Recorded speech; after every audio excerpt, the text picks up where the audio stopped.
Olá, pessoal! Eu sou a professora Amanda e darei esta aula de História para vocês pelo Sistema de Ensino Uniavan. No primeiro capítulo do nosso material didático, nós começamos o conteúdo de História estudando os seres humanos e a história. Logo na página 4 do nosso material, nós encontramos uma imagem que retrata uma sala de aula na zona rural da Suíça no século XIX. Você pode comparar esta imagem com as salas de aula que você já frequentou ou frequenta e depois registrar as suas ideias sobre as questões que seguem. Primeiro, o que você acha que mudou da sala de aula do retrato para as salas que você conhece? Segundo, o que você acha que pode explicar essas mudanças? Terceiro, o que você percebe que continua igual de uma sala de aula para outra? E a última pergunta, como você imagina que será uma sala de aula no futuro?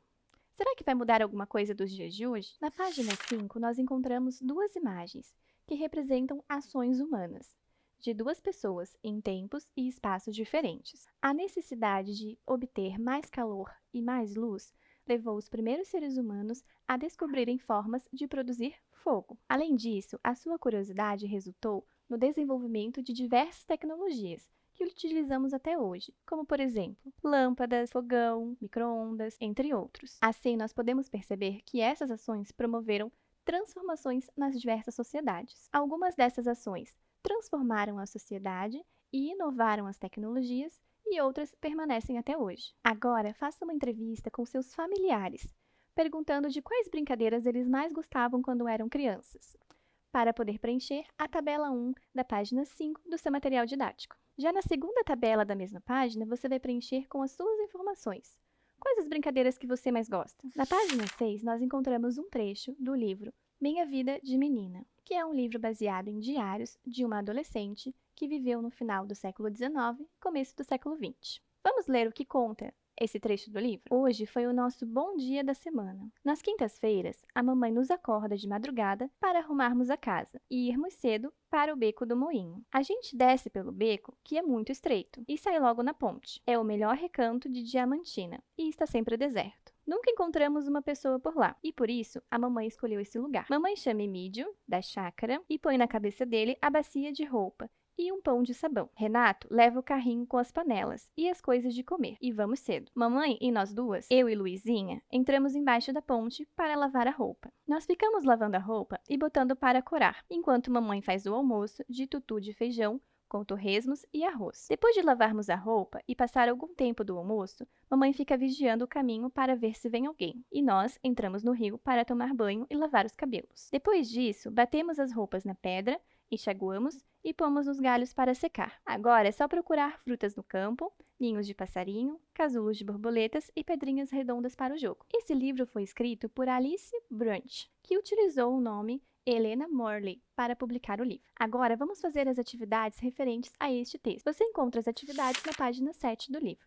Com base na leitura do texto, responda as seguintes questões. Quem são as personagens retratadas no texto? Que atividades essas personagens realizam? Na sua opinião, quanto tempo essas personagens levaram para realizar todas essas atividades? Como essas mesmas atividades são realizadas atualmente? Quanto tempo levamos para concluí-las? Você sabe? Hoje em dia, é possível realizar essas atividades da mesma forma como faziam as personagens do texto? Por quê? Na última questão, você deve escolher uma das atividades realizadas pelas personagens e fazer um desenho retratando essa atividade. Você pode fazê-lo no seu material didático ou no seu caderno.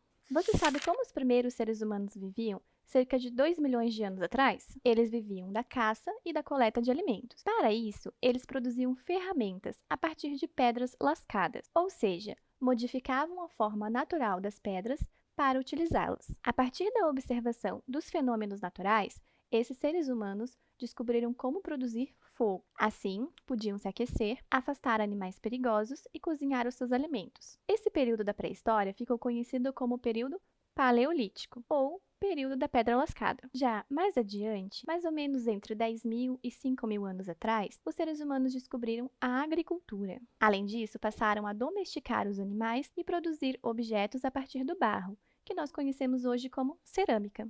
Nesse momento, já tinham sido desenvolvidas novas técnicas para modificar as pedras encontradas na natureza, as pedras lascadas. Por isso, nós vamos chamar esse período de Neolítico, ou Idade da Pedra Polida. Agora, na página 10, você deve preencher a tabela com as informações adequadas, ao período paleolítico e ao período neolítico. No início, no convívio em pequenas aldeias, a comunicação oral era suficiente para todas as atividades praticadas na comunidade. Mas com o aumento da população nas aldeias, foi necessário criar uma nova forma de comunicação, que inclusive fosse possível ser repassada às próximas gerações. Foi aí que surgiu a escrita. Os primeiros sistemas de escrita eram baseados em símbolos, e cada sociedade o produziu à sua maneira. Neste capítulo, nós podemos observar, por meio do diário, um dia da rotina de Helena Morley. Agora imagine que daqui a 100 anos as pessoas pudessem estudar a vida no Brasil atualmente, por meio de diários. O que será que elas descobririam? Escolha um dia da sua rotina